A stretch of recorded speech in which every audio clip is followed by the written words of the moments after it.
10 दिन खून और तबाही के, 10 दिन बस चुपचाप देखते रहने के, जब इतिहास की सबसे बड़ी जंग उसकी आंखों के सामने हो रही थी। कर्ण, वो योद्धा जिसने पूरे भारत पे विजय पाई थी, अंक का राजा, वो जो अपने दोस्त दुर्योधन के लिए अपनी जान भी दे सकता था, बस चुपचाप खड़ा था किनारे पर। डर से नहीं, ना कोई कमजोरी से, बल्कि इसलिए क्योंकि उसका मान उस इंसान ने तोड़ दिया था जिसकी इज्जत वो हमेशा चाहता था। यह आदमी, यह सूतपुत्र कर्ण, क्षत्रिय मर्यादा पे अपमान है। सूतपुत्र, सारथी का बेटा, वो तिरस्कार जो उसकी पूरी जिंदगी उसका पीछा करता रहा। आगे बढ़ जाने के बाद भी जब भीष्म पितामह, जो कुरु वंश के स्तंभ थे, उन्होंने उसका अनादर किया तो उसने अपने क्रोध का बांध तोड़ दिया। मैं अपने आत्मसम्मान का अपमान नहीं सहूंगा। तब कर्ण ने एक प्रतिज्ञा की, जब तक भीष्म कौरवों की सेना का नायक है वो नहीं लड़ेगा। पितामह अपनी ताकत दिखाएं, अगर हो सके तो ये युद्ध जीत लें। पर कर्ण ने ये दावा किया कि भीष्म जरूर गिरेंगे। जब भीष्म घुटने त्याग देंगे तो मैदान मेरा होगा। और 10 दिन बाद भीष्म गिरे। उनका शरीर हजारों तीरों से छेदा गया। वो धरती और आसमान के बीच में लटक गए। जिंदा रहे लेकिन हार गए। इंतजार अब खत्म हो गया था। अब समय था सूर्य के प्रताप को जगाने का। अब समय था कर्ण के मैदान में उतरने का। ये कहानी है उन 10 दिनों की जिन दिनों में सब कुछ बदल गया। उन दिनों की जब भीष्म युद्ध भूमि में थे और कर्ण बस देख रहा था। कर्ण की जिंदगी दुख से भरी थी, नीची जात के दाग से मैली थी। हालांकि वो बहुत ताकतवर और कौशल योद्धा था, उसे हमेशा पांडवों से कम समझा गया क्योंकि वो एक सारथी का बेटा था। किस्मत कर्ण के साथ बहुत जालिम रही और उसने उसे 3 बार श्राप दिया। लेकिन उसकी जिंदगी में खुशी के कुछ पल भी थे। उसे अपनी पत्नी वृषाली में प्यार मिला। उसने दिग्विजय में पूरी दुनिया जीत ली और उसे दुर्योधन में एक सच्चा दोस्त मिला जिसने उसे अंक का राजा बनाया। जब कृष्ण ने कर्ण को उसकी असली माता कुंती के बारे में बताया और पांडवों के साथ जुड़ने की सलाह दी, तब भी कर्ण ने दुर्योधन का साथ नहीं छोड़ा। लेकिन जब भीष्मा ने एक बार फिर उसकी नीची जाति का अपमान किया, कर्ण का मान टूट गया। उस दुख और गुस्से में उसने प्रतिज्ञा ली कि जब तक भीष्म कौरव सेना का नियंत्रण कर रहे हैं वो नहीं लड़ेगा। वो दुर्योधन के साथ था, लेकिन अब वो अहंकारी घमंडी लोगों से, जो उसकी कामयाबी और हुनर को अनदेखा कर देते थे, उनकी बातों से छोटा और निकम्मा महसूस करना बंद कर देगा। युद्ध शुरू हो चुका था और कर्ण इतिहास की सबसे बड़ी लड़ाई अपनी आंखों के सामने होते हुए देख रहा था। कुरुक्षेत्र युद्ध के पहले दिन सूर्य उदय हुआ, लेकिन उसकी रोशनी उस अंधकार के सामने फीकी थी जो आने वाला था। कुरुक्षेत्र के पवित्र मैदान पर 2 भयंकर सेनाएं एक दूसरे के सामने खड़ी थी। 18 अक्षौणी, लगभग 40 लाख योद्धा धरती को लाल रंगने के लिए तैयार थे। पांडव पक्ष से दिव्य शंख बजे। कृष्ण ने 5 जन्य बजाई, अर्जुन ने गंडीवा लहराया और भीम का गधा बादलों की तरह गरजा। कौरवों ने जवाब दिया। भीष्म का शंख पूरे मैदान में गूंजा जैसे कोई किस्मत की आवाज हो। भीष्म पितामह, एक अमर योद्धा जिन्होंने अपने पिता की खुशी के लिए ब्रह्मचार्य का व्रत लिया था, जिनके पास अपनी मृत्यु का समय चुनने का वरदान था, वो कौरवों की सेना का नियंत्रण कर रहे थे। उनका धनुष सूरज की रोशनी में चमक रहा था और वो खुद मौत की तरह दिख रहे थे। युद्ध शुरू होने से पहले भीष्म युधिष्ठिर के पास गए और आशीर्वाद मांगा जैसे की रीत थी। पितामह, हम आपसे कैसे लड़ सकते हैं? आपने जो हमें पाला पढ़ाया, आपने जैसा प्यार किया, हमें आशीर्वाद दीजिए। लेकिन ये भी बताएं कि आपको कैसे हराएं। मैं हस्तिनापुर को दी गई कसम से बंधा हूँ। युधिष्ठिर, मैं सिंहासन के लिए लड़ूंगा, चाहे उस पर कोई भी बैठे। मुझे कोई भी सीधी लड़ाई में नहीं मार सकता, लेकिन मुझे हराने के रास्ते हैं और जब समय आएगा तुम्हें पता चल जाएगा। उन गहरे शब्दों के साथ भीष्म अपनी सेना की तरफ लौट गए। अब बातें खत्म हो गई, युद्ध का समय आ गया था। भीष्म ने अपना धनुष उठाया और एक प्रतिज्ञा की। मैं सेनाओं के सामने और देवताओं के सामने प्रतिज्ञा लेता हूँ कि मैं हर दिन 10,000 पांडव योद्धाओं को मारूंगा जब तक ये युद्ध खत्म नहीं हो जाता। जिसने पांडव सेना को थर-थर हिला दिया और फिर खून खराबा शुरू हो गया। भीष्म पांडवों की सेना में ऐसे घुसे जैसे कोई तूफान हो। उनके तीर इतनी संख्या में उड़े कि आसमान में अंधेरा छा गया।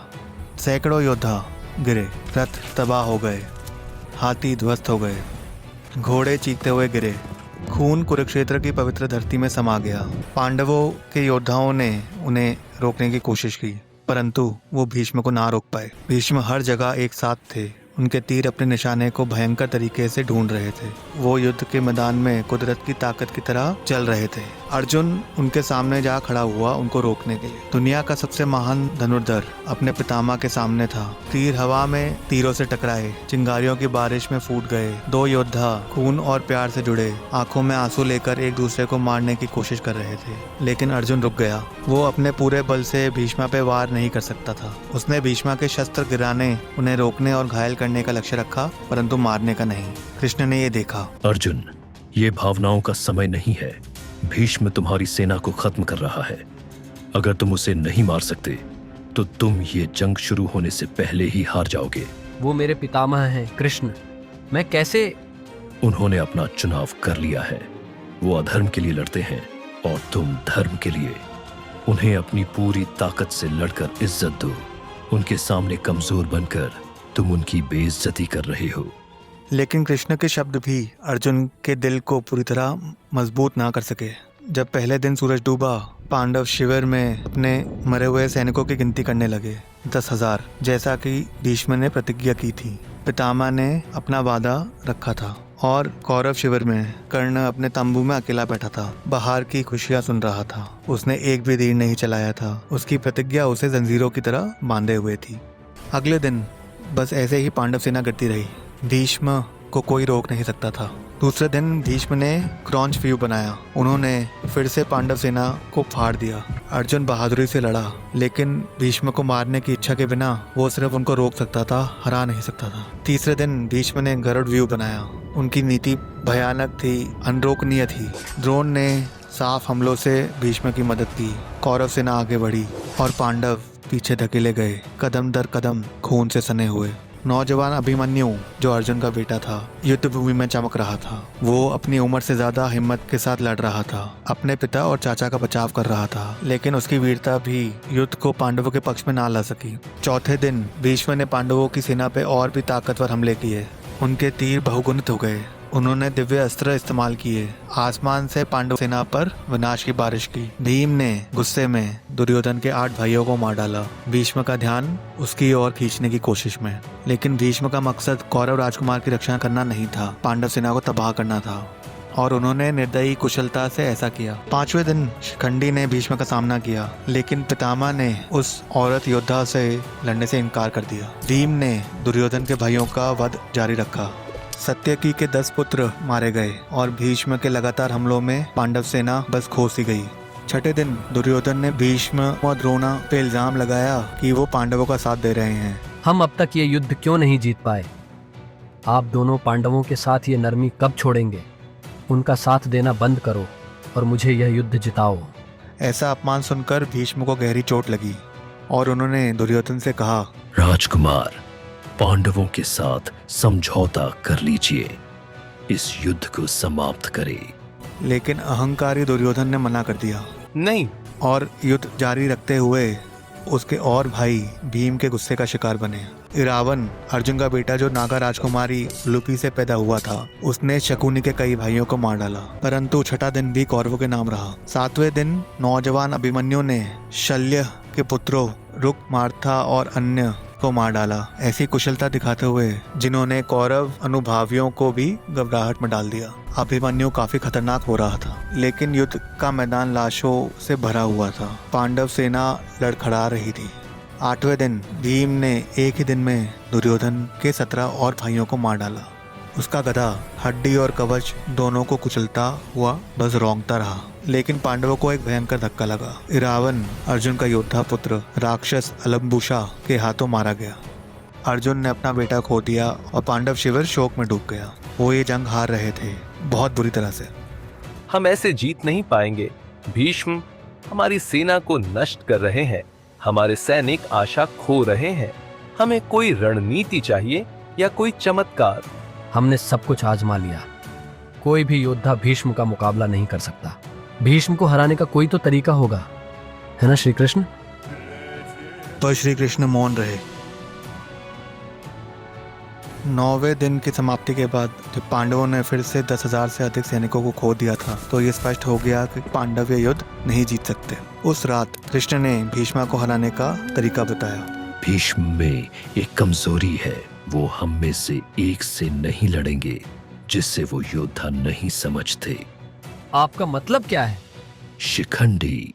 शिखंडी जो पिछले जन्म में राजकुमारी अंबा के रूप में पैदा हुई थी, इस जन्म में एक योद्धा बनी भीष्मा से बदला लेने के लिए। पितामह ने अंबा का अपहरण किया था उसको अपने भाई से विवाहित कराने के लिए, पर फिर जब अंबा ने किसी और से प्यार करने का इजहार किया तो भीष्म ने उसे छोड़ दिया। परंतु अंबा जिससे प्यार करती थी उसने अंबा को ठुकरा दिया क्योंकि भीष्म ने उसका अपहरण किया था। इस तरह अंबा अकेली रह गई और उसकी जिंदगी बर्बाद हो गई। अंबा ने तपस्या की और भगवान शिव से एक वरदान पाया कि अगले जन्म में वो भीष्म की मृत्यु का कारण बनेगी। शिखंडी के रूप में उसने जन्म लिया, एक स्त्री पर एक योद्धा स्त्री। उसने अपना जीवन एक मर्द की तरह जिया, अंबा की आत्मा लिए हुए। दूसरी ओर भीष्म ने यह प्रतिज्ञा ली थी कि वो किसी भी स्त्री के खिलाफ शस्त्र नहीं उठाएंगे और शिखंडी को वो एक स्त्री ही मानते थे। भीष्म शिखंडी के सामने अपना धनुष नहीं उठाएंगे। लेकिन ये क्या शिखंडी को एक ढाल की तरह इस्तेमाल करना धर्म है कृष्ण? ये जंग अब केवल तुम्हारे या मेरे धर्म के बारे में नहीं है युधिष्ठिर, ये दुनिया के धर्म के बारे में है। भीष्म एक अन्यायी राजा के लिए लड़ते हैं, एक सिंहासन के लिए जो छल और अधर्म पर बना है। अगर तुमने ये जंग जीतनी है, अगर तुम्हें धर्म स्थापित करना है, तुम्हें वो करना होगा जो जरूरी है। भीष्म ने खुद तुमसे कहा था, जब समय आएगा तुम्हें उन्हें हराने का तरीका पता चल जाएगा। पांडवों ने श्री कृष्ण की ये चालाक रणनीति मान ली। उनके पास कोई और रास्ता ही नहीं था और 10वें दिन वो शिखंडी का इस्तेमाल करके भीष्म को गिराने वाले थे। कुरुक्षेत्र युद्ध के 10वें दिन की सुबह हुई। भीष्म एक और दिन के वध के लिए तैयार खड़े थे, लेकिन आज कुछ अलग था। वो महसूस कर सकते थे किस्मत का बोझ उन पर दबाव बना रहा था। वो जानते थे ये दिन का महत्व क्या था, शायद वो हमेशा से ही जानते थे। पांडव सेना ने नई नीति बनाई। शिखंडी को आगे रखा गया और अर्जुन और कृष्ण उसके पीछे शिखंडी के रथ से चिपके हुए बढ़ते रहे। भीष्म ने उन्हें आते हुए देखा, उन्होंने शिखंडी को देखा और उस पल दुनिया के सबसे महान योद्धा ने अपने शस्त्र नीचे कर दिए। मैंने प्रतिज्ञा ली है कि मैं किसी भी स्त्री के खिलाफ कभी भी कोई शस्त्र नहीं उठाऊंगा, मैं नहीं लड़ूंगा। जब उसने धनुष की डोर खींची तो अर्जुन के हाथ कांपने लगे। शिखंडी के पीछे वो भीष्म को साफ देख सकता था। पितामह अपना बचाव नहीं कर रहे थे, उनका धनुष नीचे था। अब अर्जुन, यही समय है, अब वार करो या जंग हार जाओ। अर्जुन ने अपने तीर चलाए, शिखंडी ने भी चलाए, लेकिन अर्जुन के तीर तेज थे, ज्यादा ताकतवर और सालों की शिक्षा और दिव्य कुशलता से मार्गदर्शित, जो निशाने पर लगे। एक तीर, फिर 10, फिर 20, फिर 50। अर्जुन तेजी से तीर चलाता रहा। उसकी आंखों से आंसू बह रहे थे, परंतु हर तीर अपना लक्ष्य पा रहा था। भीष्म का शरीर इतने तीरों से छेद गया कि वो गिर गए और लेटे रहे, तीरों से ही सहारा लिए हुए। वो तीरों के गद्दे पर लेटे थे, उनका शरीर छिद गया था, उनके सफेद बाल और दाढ़ी खून से मैली हो गई थी, लेकिन अब भी वो जिंदा थे। दोनों सेनाओं ने लड़ना बंद कर दिया। दोनों पक्षों के योद्धा गिरे हुए पितामह के आसपास घुटनों के बल बैठ गए। पितामह, नहीं पितामह।